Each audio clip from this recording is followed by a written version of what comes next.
Russia Ukraine যুদ্ধে যে দেশটি সবচেয়ে বেশি আলোচনায় উঠে এসেছে সেটি হচ্ছে বেলারুশ। ইউক্রেন যুদ্ধের শুরুর পর থেকে বেলারুশ অনেক গুরুত্বপূর্ণ হয়ে উঠেছে। যুদ্ধের শুরুতেই রাশিয়া বেলারুশের মাটি ব্যবহার করে কিয়েভ আক্রমণ করে। এরপর রাশিয়া সেখানে ইস্কান্দার ক্ষেপণাস্ত্র বসায় এবং বেলারুশি সেনাদের এটার ব্যবহার শেখায়। 2025 সালে যৌথ সামরিক মহড়া জাপট 2025 চলাকালে বেলারুশের ভূখণ্ডেই পারমাণবিক হামলার মহড়া শুরু করে রাশিয়া। এতে নেটোভুক্ত দেশগুলো আরও বেশি আতঙ্কগ্রস্ত হয়ে পড়ে। এতে বোঝা যায় বেলারুশের উপর রাশিয়ার যথেষ্ট প্রভাব রয়েছে, অর্থাৎ সামরিক, ভৌগোলিক এবং রাজনৈতিক সব দিক থেকেই বেলারুশ এখন ইউক্রেন যুদ্ধের অন্যতম গুরুত্বপূর্ণ খেলোয়াড়। আমাদের আজকের ভিডিওটিতে বেলারুশের সামরিক শক্তি তুলে ধরার পাশাপাশি নেটোর সাথে বেলারুশের দ্বন্দ্বের কারণ এবং সম্ভাব্য ভবিষ্যৎ নিয়ে আলোচনা করব। সোভিয়েত ইউনিয়নের সবথেকে গুরুত্বপূর্ণ তিনটি দেশ ছিল রাশিয়া, ইউক্রেন এবং বেলারুশ। বর্তমানে বেলারুশের সাথে রাশিয়ার সামরিক চুক্তি আছে। এক দেশ আক্রান্ত হলে অন্য দেশেও যুদ্ধে জড়াবে। বেলারুশের শব্দের অর্থ হল সাদা রাশিয়ানদের দেশ। বেলারুশের সামরিক শক্তি খুব বেশি নয়, তবে তাদের কাছে এমন কিছু অস্ত্র আছে যা যে কোনো প্রতিপক্ষ এমনকি পরাশক্তিদের জন্য বড় ধরনের ক্ষতির কারণ হতে পারে। আবার দেশটির ভৌগোলিক অবস্থাও আরও বেশি গুরুত্বপূর্ণ। অনেকগুলো নেটোভুক্ত দেশকে জড়িয়ে আছে বেলারুশ। বেলারুশ উত্তর পূর্ব ইউরোপের বাল্টিক অঞ্চলে অবস্থিত। এর উত্তরে রয়েছে সাবেক সোভিয়েত ইউনিয়নের দুটি দেশ, লিথুনিয়া ও লাটভিয়া। পূর্বে রয়েছে রাশিয়া, পশ্চিমে পোল্যান্ড। পোল্যান্ডের রাজধানী ওরসো বেলারুশ সীমান্তের কাছে অবস্থিত। স্নায়ুযুদ্ধ বা কোল্ড ওয়ারের সময় নেটো বিরোধী ওয়ারশো প্যাক্ট এই শহরে গঠিত হয়েছিল। বেলারুশের দক্ষিণে রয়েছে বহুল আলোচিত ইউক্রেন।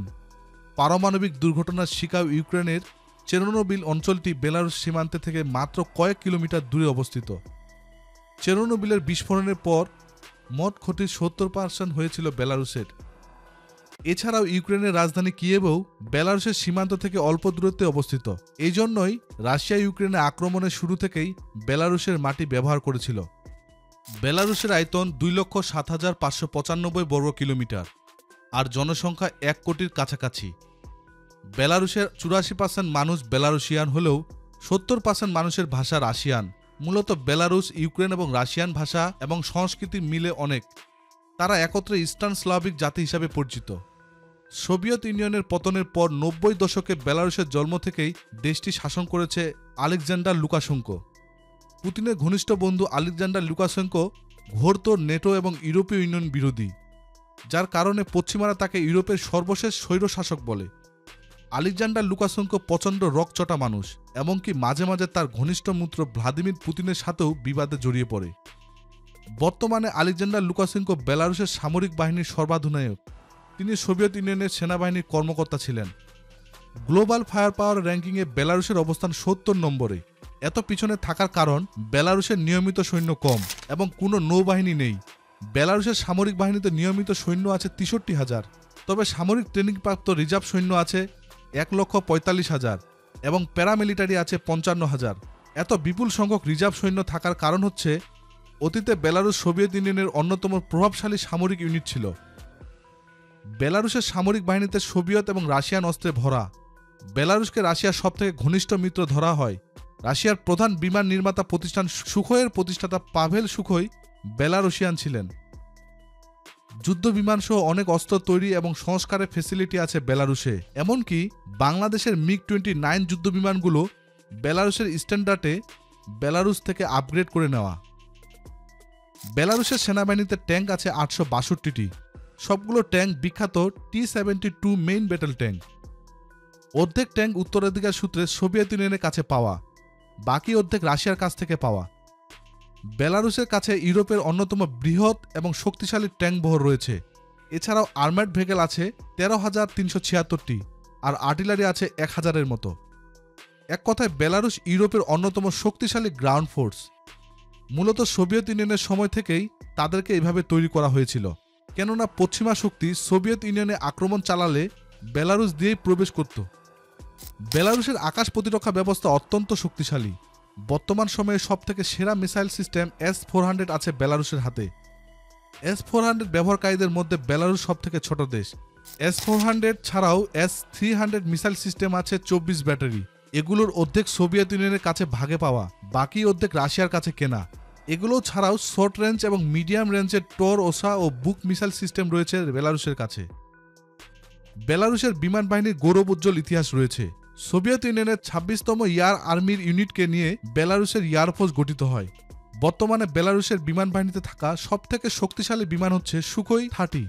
তবে মাত্র 4টি সুখোই 30 বেলারুশের হাতে রয়েছে, বাকিগুলো ওয়ার্ডারে আছে। এরপরে আছে মাল্টিরোল ফাইটার MiG-29। তবে 2025 সালের হিসাবে বেলারুশের হাতে মোট 26টি যুদ্ধবিমান রয়েছে। এছাড়াও বেলারুশের সোভিয়েত ইউনিয়নের কাছে বিপুল সংখ্যক Su-27 বিমান পেয়েছিল, যেগুলো এখন রিজার্ভে আছে। এছাড়াও গ্রাউন্ড অ্যাটাকের জন্য মোট 68টি সুখোই 25 আছে তাদের কাছে। বেলারুশের হেলিকপ্টার বহর উন্নত। কুখ্যাত হেলিকপ্টার Mi-24 হিন্ট আছে 21টি, আর Mi-8 আছে 36টি। পৃথিবীর মাত্র যে কয়েকটি দেশ Mi-26 এর মালিক হতে পেরেছিল, বেলারুশ তাদের একটি।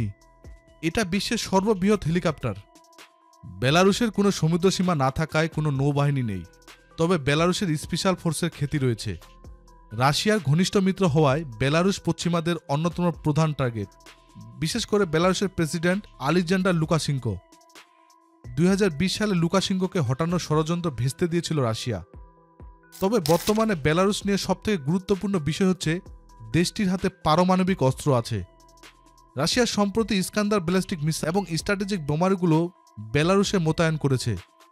ইস্কান্দার ব্যালিস্টিক মিসাইলের রেঞ্জ 500 কিলোমিটার, ফলে বেলারুশের সীমান্ত থেকে নিক্ষেপ করা হলে নেটোর বেশ কয়েকটি দেশে এগুলো পারমাণবিক বিস্ফোরণ ঘটাতে পারে, যার মধ্যে পোল্যান্ড, স্লোভাকিয়া, হাঙ্গেরি থেকে শুরু করে সুইডেন এবং জার্মানির মতো গুরুত্বপূর্ণ দেশও রয়েছে। আর বোমারু বিমানগুলো আরও দূরে হামলা করতে সক্ষম।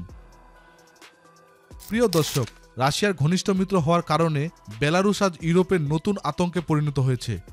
কিন্তু প্রশ্ন হলো, এই পারমাণবিক ছায়ার খেলায় বেলারুশ কি সত্যি রাশিয়ার চালের গুটি, নাকি নেটোর জন্য আলাদা এক শক্তিশালী প্রতিপক্ষ?